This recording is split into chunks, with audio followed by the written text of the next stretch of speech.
Hello friends, welcome to Mr. Technologies. I am Ansar. Our new video is about customizing laptop configuration. ഈ video ചെയ്യാനുള്ള ഒരു കാരണം എന്ന് പറഞ്ഞാൽ പലരും പറഞ്ഞിട്ടുണ്ട് പുതിയ ലാപ്ടോപ്പുകളൊക്കെ വാങ്ങിച്ചിട്ട് പെർഫോമൻസ് തീരെയില്ല, ഭയങ്കര ലാഗാണ്. അതിൻ്റെ കുറച്ച് കാരണങ്ങളും അതിൻ്റെ സൊല്യൂഷനുമാണ് നമ്മൾ ഈ വീഡിയോയിലൂടെ നമ്മളിവിടെ ഡിസ്കസ് ചെയ്യുന്നത്. വീഡിയോ സബ്സ്ക്രൈബ് ചെയ്തിട്ടില്ലാത്തവരാണെങ്കിൽ ദയവായി സബ്സ്ക്രൈബ് ചെയ്യുക. ഇഷ്ടപ്പെട്ടെങ്കിൽ നിങ്ങൾ ഷെയർ ചെയ്യുക, കമൻറ്റ് ചെയ്യുക, ലൈക്ക് ചെയ്യുക. ഇന്ന് നമ്മൾ ഡെമോൺസ്ട്രേഷന് വേണ്ടി കാണിക്കുന്നത് ഡെല്ലിൻ്റെ ലാറ്റിറ്റ്യൂഡ് എന്ന് പറയുന്ന i3 മോഡൽ ലാപ്ടോപ്പാണ്. അപ്പം ആ പുതിയ ലാപ്ടോപ്പ് നമ്മൾ ഓപ്പൺ ചെയ്തിട്ട് SSD എങ്ങനെയാണ് ആഡ് ചെയ്യുന്നത് എന്നുള്ളതിൻ്റെ ഡെമോൺസ്ട്രേഷനാണ് ഇന്നത്തെ വീഡിയോ.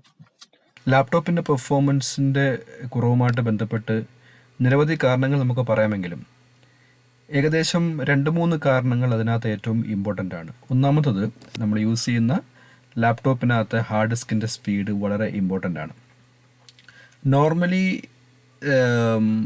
5400 RPM ഉള്ള ഹാർഡ് ഡിസ്കുകളാണ് ലാപ്ടോപ്പിൽ ഇൻസ്റ്റലേഷൻ ചെയ്ത് വരുന്നത്. അത് നമ്മൾ പുതിയ ലാപ്ടോപ്പ് ആയാലും അതിനകത്ത് വരുന്ന ഹാർഡ് ഡിസ്ക് 5400 RPM ആയിരിക്കും.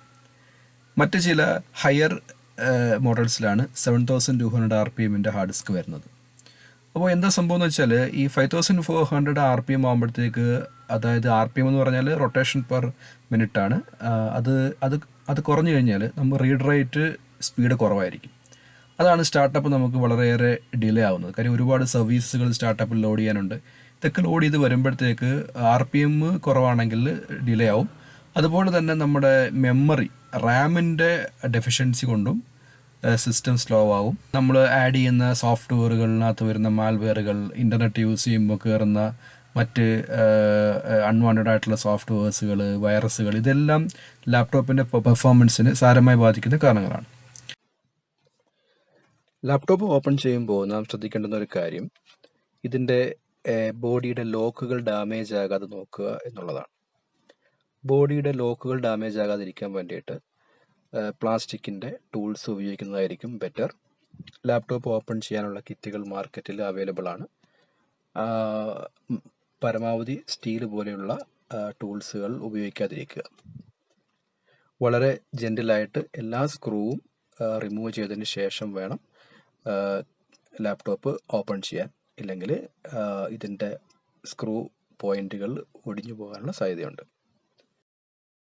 വീഡിയോയിൽ നമ്മൾ ഡിസ്കസ് ചെയ്യുന്നത് എങ്ങനെ നമുക്ക് ഈ 5400 RPM വരുന്ന ഹാർഡ് ഡിസ്ക് വരുന്ന ലാപ്ടോപ്പുകൾ അതിൻ്റെ പെർഫോമൻസ് എങ്ങനെ നമുക്ക് ഒന്ന് ഇൻക്രീസ് ചെയ്യാം എന്നുള്ളതാണ്. SSD നമുക്ക് PCI സീരീസിലും SATA ഇൻ്റർഫേസിലും ലഭ്യമാണ്. SATA ഇൻ്റർഫേസിൽ SSDയെക്കാളും 7 times ഫാസ്റ്റർ ആണ് PCI സീരീസിൽ വരുന്ന SSD. ഇപ്പോൾ വീഡിയോ ഡെമോൺസ്ട്രേഷൻ ഇത് കണ്ടിട്ട് ഇത് ആരെങ്കിലും ചെയ്യാൻ അല്ലെങ്കിൽ പ്രാക്ടീസ് ചെയ്യാൻ ഉദ്ദേശിക്കുന്നവരുണ്ടെങ്കിൽ അവരോട് 2-3 കാര്യങ്ങൾ പറയാനുണ്ട്. ഒന്ന്, ലാപ്ടോപ്പ് ഓപ്പൺ ചെയ്യാൻ വേണ്ടിയിട്ട് പ്രോപ്പറായിട്ടുള്ള ടൂൾസുകൾ നിങ്ങൾ യൂസ് ചെയ്യുക. 2, എർത്തിങ് പ്രോപ്പറായിട്ട് എർത്ത് ചെയ്യുക. വാറണ്ടി സ്റ്റിക്കറൊക്കെ ഉള്ള ലാപ്ടോപ്പുകളാണെങ്കിൽ പരമാവധി നിങ്ങൾ അഴിക്കാതിരിക്കാൻ ശ്രമിക്കുക. അതിൻ്റെ ഓതറൈസ്ഡ് സർവീസ് സെൻ്ററിൽ തന്നെ നിങ്ങൾ കോൺടാക്ട് ചെയ്യുക. മൂന്നാമത്തെ കേസ്, പുതിയ ലാപ്ടോപ്പുകൾ ഇൻറ്റേർണൽ ബാറ്ററിയാണ് വരുന്നത്.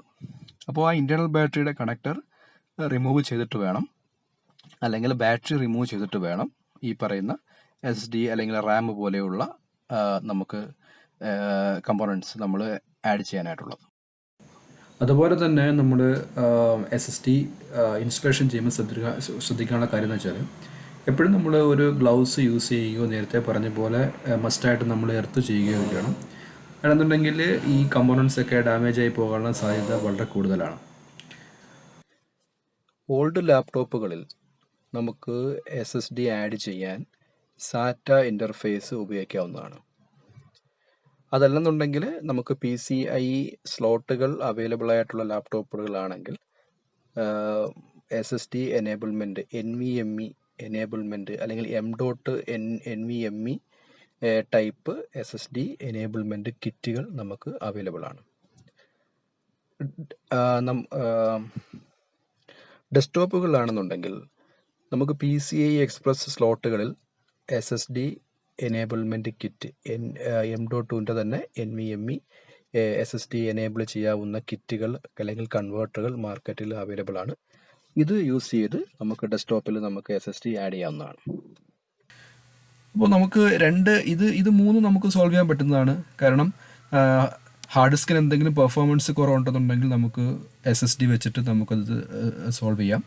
അതുപോലെ തന്നെ റാം, നമുക്ക് ഒരു ലാപ്ടോപ്പിനകത്ത് മാക്സിമം എത്ര റാം അത് സപ്പോർട്ട് ചെയ്യുമെന്ന് നോക്കിക്കഴിഞ്ഞാൽ നമുക്കിന്ന് റാം മാർക്കറ്റിൽ അവൈലബിൾ ആണ്. നമുക്ക് ആവശ്യമുള്ള റാം ആഡ് ചെയ്തും നമ്മുടെ പെർഫോമൻസ് നമുക്ക് ഇൻക്രീസ് ചെയ്യാൻ പറ്റും.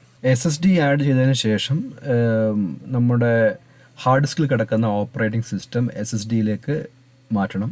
ഒന്നുകിൽ നിങ്ങൾക്ക് അത് ഓപ്പറേറ്റിംഗ് സിസ്റ്റത്തിൻ്റെ ബാക്കപ്പ് എടുത്തിട്ട് തിരിച്ച് SSDയിലേക്ക് റീസ്റ്റോർ ചെയ്യാം. അതല്ലെന്നുണ്ടെങ്കിൽ SSDക്കകത്തേക്ക് പുതിയ ഓപ്പറേറ്റിംഗ് സിസ്റ്റം ഇൻസ്റ്റലേഷൻ ചെയ്യുന്നതായിരിക്കും ഏറ്റവും ബെറ്റർ സൊല്യൂഷൻ എന്ന് വെച്ചാൽ. Okay, thank you.